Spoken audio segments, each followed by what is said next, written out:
Rapaz, olha, o Serito me deu uma ideia aí, ó. Alô, Poto! Ah, rapaz. Tirar o Ryan do Vasco seria uma resposta, rapaz. Ah, banda e ceguinho, cruz credo, hein? Agora eu não estou entendendo mais nada. É o Tiagão que está aqui mais uma vez nessa sauna. Uma terça-feira de muito calor aqui em Queimados, Baixada Fluminense, Rio de Janeiro. No momento que estou gravando esse vídeo, 1 da tarde, boa tarde, uma excelente terça-feira, e tenho certeza que esse calor não está fazendo bem para as pessoas, mas para alguns, tá batendo aqui. E aí você sabe o que acontece quando bate aqui. Lloyd Augusto, 22, louco de pedra. É isso que está acontecendo. Porque tem uma galera, como eu mostrei aí no início do vídeo, levantando essa possibilidade do rival aqui partir para cima do Ryan. Bota esse papel colorido na mesa. É muito Lloyd. É muito 22. Pelo amor de Deus.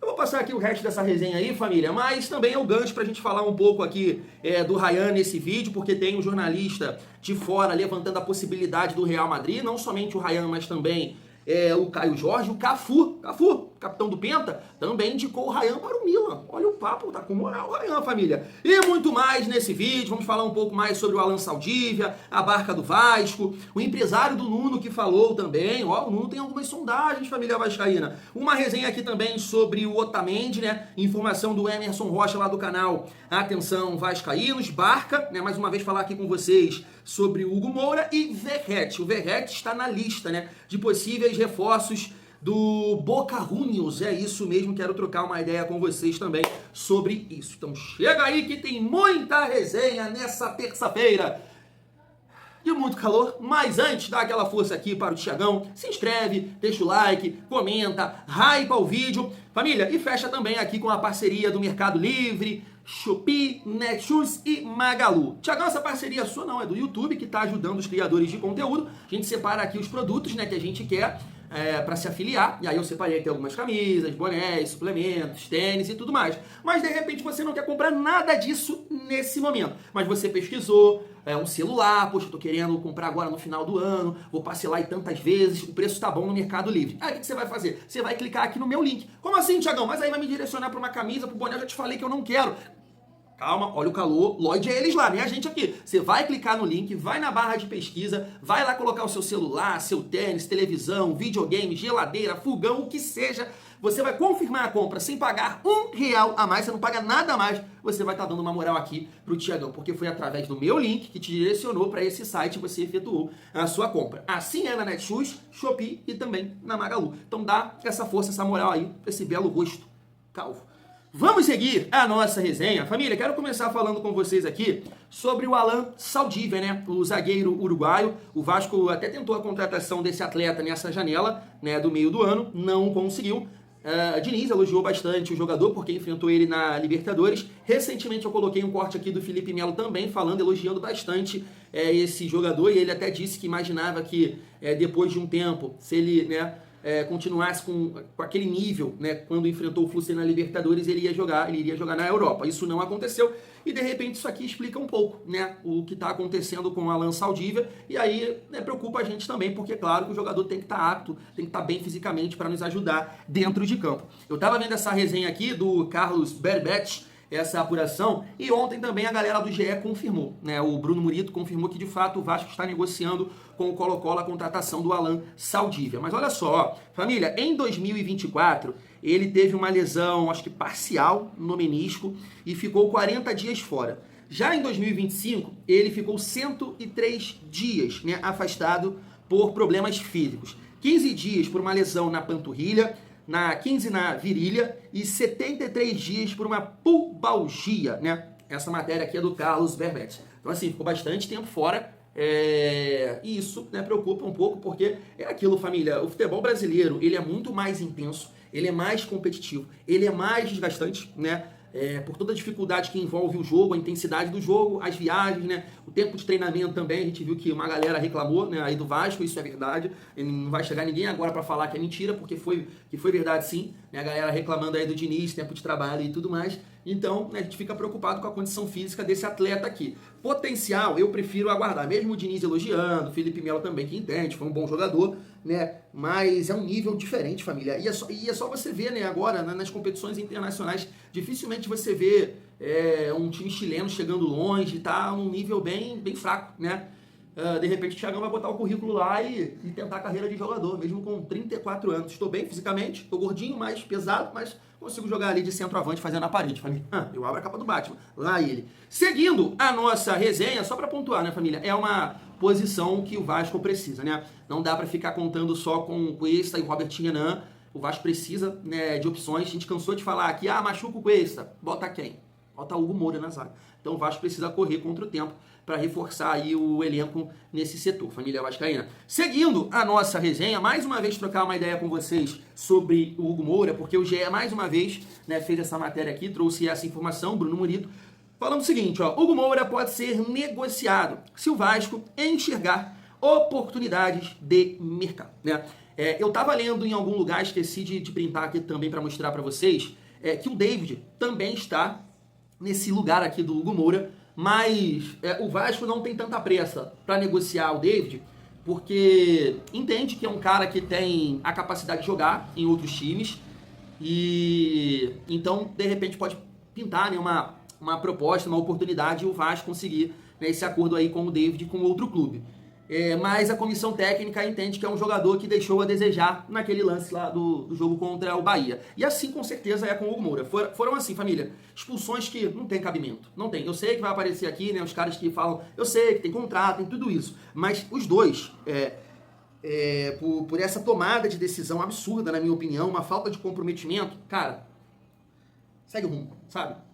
Tem que dar um jeito aí, espero que o Vasco consiga negociar tanto o David quanto o Hugo Moura, porque não existe. A expulsão contra o Bahia, na minha opinião, foi muito clara, o lance estava longe, o zagueiro estava longe do zagueiro, ele veio para machucar, ele veio para ser expulso, assim como o Hugo Moura fez contra o Galo. Então, poxa, não dá para você ficar com jogadores profissionais que têm esse tipo de comportamento, porque a ideia é só uma, é prejudicar seu time.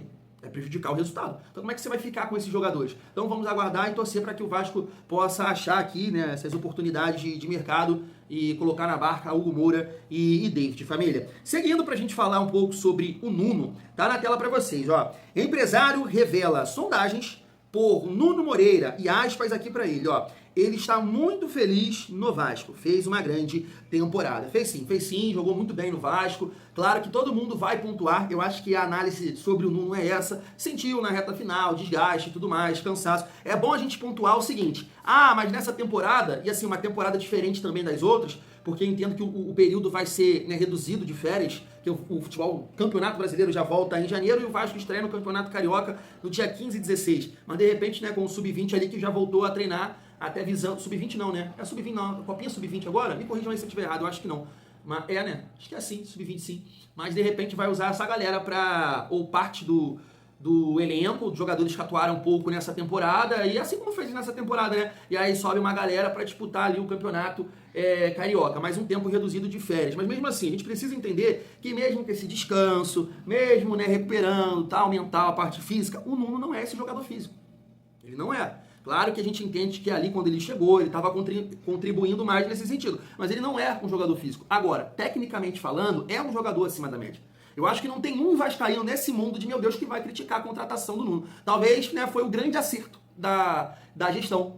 Digo pela temporada inteira. O Andrés Gomes o Andrés Gomes principalmente, né? Chegou ali na reta final de temporada, jogou 3 meses no Vasco, acho uma coisa assim. E o Nuno chegou em fevereiro. Então foi o grande acerto da gestão. Então ninguém vai falar do Nuno. Agora, essa parte física, de repente, é uma questão de ajuste, de posicionamento, assim como o Diniz já fez nessa reta final, trabalhando um pouco mais pelo centro do campo. É isso, família vascaína. Tanto ele quanto o Coutinho, né, são jogadores de uma técnica, né, elevada. Agora, precisa de jogadores para contribuir nessa questão física. Então você tem o Andrés Gomes, você tem o Ryan que tem uma boa mobilidade. O ideal seria achar um outro jogador com essa capacidade física. E eu concordo muito, né, com a página que eu levantei aqui, que eu coloquei aqui, né, falando da possibilidade do Coutinho e do Nuno brigarem por posição no setor de meio campo. Claro que isso é papo para 2026, início do Campeonato Brasileiro, mas é isso, o Vasco vai ganhando possibilidade, né, família? Ficou muito claro que nessa reta final, na Copa do Brasil, o Vasco não tinha banco. O Vasco não tinha banco, o Vasco tinha o Verratti, apenas o Verratti. Então você tem que ganhar possibilidades para fazer um bom campeonato brasileiro e, se Deus quiser, chegando nessas fases aí, né, decisivas, Copa Sul-Americana e Copa do Brasil, você ter a possibilidade de mexer no jogo, né, de confiar no seu banco. Coisa que claramente ali contra o Fluminense e contra o Corinthians, né, o Vasco, o Diniz não tinha essa possibilidade. Tinha o Verratti, família vascaína. Então, assim, espero muito que o Nuno possa ficar, que bom que ele está feliz, né, dá para ver assim nas redes sociais da namorada dele que ele tá bem adaptado ao Rio de Janeiro e é um jogador, eu acho que, como eu disse, né, todo vascaíno desse mundo de meu Deus conta com esse atleta, família. Seguindo pra gente falar sobre o Verratti, família, tá na tela pra vocês. Verratti está no radar do Boca Juniors, né? Eu vou mostrar aqui pra vocês que o jornalista até fez um vídeo, né, sobre isso, e aí ele colocou aí na imagem alguns jogadores que o Boca tá observando, né? Que é o caso do Calleri, do São Paulo, o Verratti, entre outros jogadores, família. Recentemente aqui eu falei com vocês, e nada assim contra o Verratti, é uma questão realmente financeira, né? Eu falo com vocês o seguinte, e eu entendo que muita gente concorda. Como é que você vai ter no elenco novamente, tá? Eu falo, nem novamente, porque assim, o Vasco ainda forçou muito, né? Verratti e Coutinho juntos nessa temporada. Agora eu entendo que o entendimento do Fernando Diniz, ele sabe que não tem condição. Sabe que não tem condição, os dois não podem jogar juntos. O Vasco fica um time muito frágil fisicamente, muito frágil. Então como é que você vai ter no elenco, novamente para 2022, um atacante que ganha X, 800, 900, o outro que ganha 1 milhão até o meio de 2026, é isso? Né? Depois aí vai negociar a renovação do Coutinho. Esses jogadores não podem jogar juntos, pô. Não pode. Um dos seus dois atletas que ganham mais no time não podem jogar juntos. Não tem cabimento nenhum. Nenhum, pô. Não existe. Vai criar um negócio desse? Como é que vai funcionar um negócio desse? E a gente vê as notícias, o Vasco quer liberar o David, quer liberar o Hugo Moura, quer liberar tal jogador para a Garré, para aliviar a folha. Tem que aliviar aqui, pô, nos principais jogadores. Nas referências. Tem que fazer isso, pô. O Coutinho, que eu falei, na próxima renovação tem que reduzir, pô. Infelizmente não mostrou nada numa fase decisiva. Não mostrou nada. Então, poxa, complica ganhar isso tudo. E o Verratti é o que eu falei. Eu defendo a saída do Verratti para a próxima temporada. E acho, né, que o Boca não vai ter a condição, imagino, de pagar o salário que ele ganha no Vasco, mas que seja, que o Vasco entre num acordo aí, e eu acho que pro Verratti é um excelente cenário, tá? Voltar pro futebol argentino, porque eu acho que casa muito, assim, que encaixa muito com o perfil dele. Porque é um cara de bola aérea, é um cara que precisa desse cruzamento, dessa bola parada, e quem já assistiu, assim, né, dessas pubetes da vida aí que a gente faz, e assiste um pouco de campeonato argentino, é um nível muito ruim, cara. É um futebol muito feio de se ver. É muito parado, é muito pausado, é muita chegada, é muita falta, é muita bola parada. Cara, cenário perfeito pro Verratti. Totalmente diferente do futebol brasileiro, que tem jogo ruim, tem isso, tem aquilo, mas é um nível infinitamente superior. É um nível muito acima do futebol argentino nacional, quer dizer, não tô nem falando de seleção, tá? Então eu defendo, família, a saída do Verratti. Eu sei que eu já debati muito aqui com vocês, lembro de um vídeo, cara, mexendo com o sentimento do torcedor. O Verratti recusou o Corinthians, o Verratti recusou o River Plate um pouco, ele pra estar no... Gente, para com isso, sim. Eu tenho máximo respeito ao Pirata, foi fundamental nesse período. O Vasco, repito isso, o Vasco está na Série A hoje, tem que agradecer o Verratti. A gente não sabe, a gente nem imagina a confusão que ia dar na mão daquela empresa, né? O Vasco na segunda divisão. Então o Verratti foi fundamental, 23, 24 e contribuiu em 25. Só que, gente, ele não é esse jogador. Ele não é esse... Cara, a fase encaixou. Mas ele também tem a noção que, poxa, partindo para um outro lugar, de repente não ia funcionar. Então como é que ele vai? Eu vou sair de um local que a torcida gosta de mim, que eu tenho moral, que as coisas estão acontecendo. Então para com esse negócio de sentimento que ele recusou. Não, ele ficou no Vasco porque ele foi inteligente, pô. Porque ele não é bobo, ele não é burro. Olha o que ele conseguiu aí. O melhor contrato da vida dele na reta final de carreira. Então parem com isso, cara. Parem. É o que eu falo. Tratem o Vasco com a grandeza que o Vasco merece. Não coloquem um jogador acima do Vasco de forma nenhuma. Ele ficou no Vasco porque ele não é bobo, pô. Ele não é burro. Isso é muito claro pra mim. O próprio Emiliano diz num podcast, ele falou sobre isso. Ele falou, poxa, o Verratti demorou pra conseguir na carreira e tal, o cara que persistiu, até se emocionou lá porque ele falou, porque o jogo do Verratti tem que ser muito específico ali pra ele. Pra bom entendedor, um pingo é letra. Entende? Então eu acho que o Vasco precisa reformular o elenco e isso passa também pelos principais jogadores. Coutinho passa por uma redução na próxima renovação e o Verratti passa por uma saída, na minha modesta opinião. O Vasco precisa de saúde, família vascaína. E aqui a gente chega na reta final do nosso vídeo para trocar uma ideia rápida aqui sobre o Otamendi, destacando essa informação do Emerson Rocha. Tá aí, ó, as conversas entre Otamendi e Vasco foram positivas. No entanto, o clube trabalha com possível vinda do zagueiro após a Copa do Mundo. Então, tem mais o que falar, pelo amor de Deus. Eu já não sou muito fã do Otamendi, eu não sou. Podem me chamar do que quiser aí, eu não sou muito fã dele. 37 anos, eu sinceramente, família, eu não sei.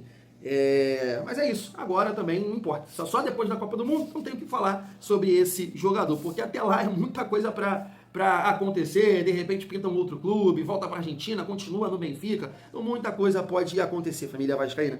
E para finalizar o nosso vídeo, deixa eu trocar uma ideia com vocês sobre o Ryan, né, pra gente falar desse mundo muito louco aí dos rivais aqui, querendo a contratação do Ryan, mas antes de destacar aqui para vocês esse jornalista que levantou a possibilidade do Real Madrid, né? O Real Madrid está monitorando, né, Caio Jorge e também o Ryan aqui no Brasil. Família, eu até fui pesquisar e vou mostrar para vocês aqui o jornalista que falou sobre isso. Ele não tem uma rede social muito forte, mas o SBT até destacou, né, essa postagem, estou mostrando para vocês aí. Também não acho que seja nenhum absurdo, né? O Real Madrid sempre teve esse olhar aqui para o mercado brasileiro, e são jogadores que estão se destacando, sem sombra de dúvida. Assim como o Real Madrid contratou o Endrick, por que não está olhando para o Caio Jorge, que fez uma excelente temporada, e o Ryan, que tem muito potencial, né, a família vascaína. E assim, vira e mexe, você vê alguém falando do Ryan, como por exemplo, né, lá para fora, como por exemplo o Cafu. Estou mostrando aí para vocês que o Cafu indicou o Ryan para o Milan, e nessa postagem o Cafu cita as principais características do Ryan: jovem, potencial, margem para evoluir, rápido, né, nunca perde ali o gol, bate bem na bola, forte, entre outras coisas que a gente já fala aqui. Então o Cafu também brincou com essa indicação em relação ao Ryan. Acho muito difícil, porque de todos os clubes assim na Europa, eu acho que o Milan não está com tanto recurso assim não, posso estar enganado, mas eu vi que recentemente fizeram uma proposta pelo Hugo Souza, né, e foi uma proposta bem abaixo do que o Corinthians espera e recusou de imediato, né? Então vamos ver como é que fica essa situação. Mas essa resenha aqui, família vascaína, tu tem que rir. E assim, eu tava até vendo lá no Vascaíno do Cerrado outros flamenguistas, né, comentando sobre isso. Olha só. Contrata o Ryan por 15 milhões de euros e ajuda o rival. Mas isso aí nunca que vai sair do Vasco por 15 milhões. O Ryan, acho que é 50 biruleibe pelo Ryan, hein? É muita grana também. Mas valeria mais. Na minha opinião, se o Flamengo pode fazer isso. Oferecer 50 milhões de reais no Ryan.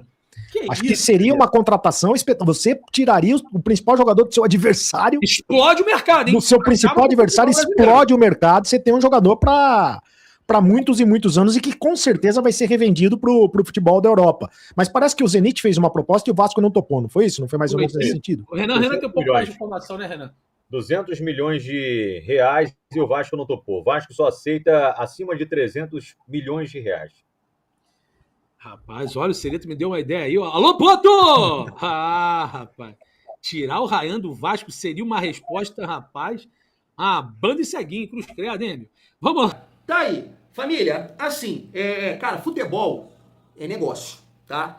Então, quando você, por exemplo, é uma SAF e a pessoa que está comandando, ela não tem, sei lá, sentimento, de repente, isso é bem possível de acontecer. Não digo nessa situação, tá? Uma situação assim, de pegar ou comprar um jogador e vender porque é uma boa oportunidade. Não tem sentimento ali, isso vai acontecer, tá? Agora, nesse momento em que você tem um presidente, né, comandando, e esse presidente é o Pedrinho, cara, isso não vai acontecer de forma nenhuma. Além de, assim, é difícil a gente botar a mão no fogo por alguém, né, família? Porque a gente não sabe o que passa na cabeça dos empresários, do jogador, questão financeira e tudo mais. Mas eu boto, mano. Eu boto. O Ryan, cara, ele representa o torcedor do Vasco dentro de campo. Né? Toda essa história aí, parece até de novela, né, família? O pai foi jogador, a mãe funcionária. Então o Ryan, ele cresceu no Vasco. Ele cresceu no Vasco. Ele é um torcedor do Vasco. Ele fala isso, né? Ele deixa isso bem claro. Então não acredito numa situação dessa, mas de forma nenhuma. E eles também deveriam ter essa consciência, né? Porque claramente é um jogador que provoca eles quando fez o gol, provoca o Flucê, e mesmo assim eles estão cogitando isso aí. Aí depois eles ficam falando, tu vê, né? Que recentemente, o que aconteceu aí? O Flamengo tá observando essa situação aí do Lamarck, que vai buscar tal. Agora, né, estão falando do Ryan. Depois eles querem zoar falando que, vocês vivem de... Vocês não tiram a gente da boca, pô. É Ryan, é SAF. Isso é medo, cara. Isso é medo. Isso aí vocês sabem que o Vasco, né, organizado, a coisa muda de figura, a família vascaína. Mas não acredito nisso, mas de forma nenhuma, o Ryan jogar em qualquer rival aqui, não é só neles, não, em qualquer rival, o Ryan, de forma nenhuma, isso pode acontecer, família vascaína. Né, o Ryan tem que, eu sei que é profissional, mas pode ganhar muito bem fora do país. No Brasil, é Vasco, irmão. É ou não é? Fui! Daqui a pouco eu tô de volta.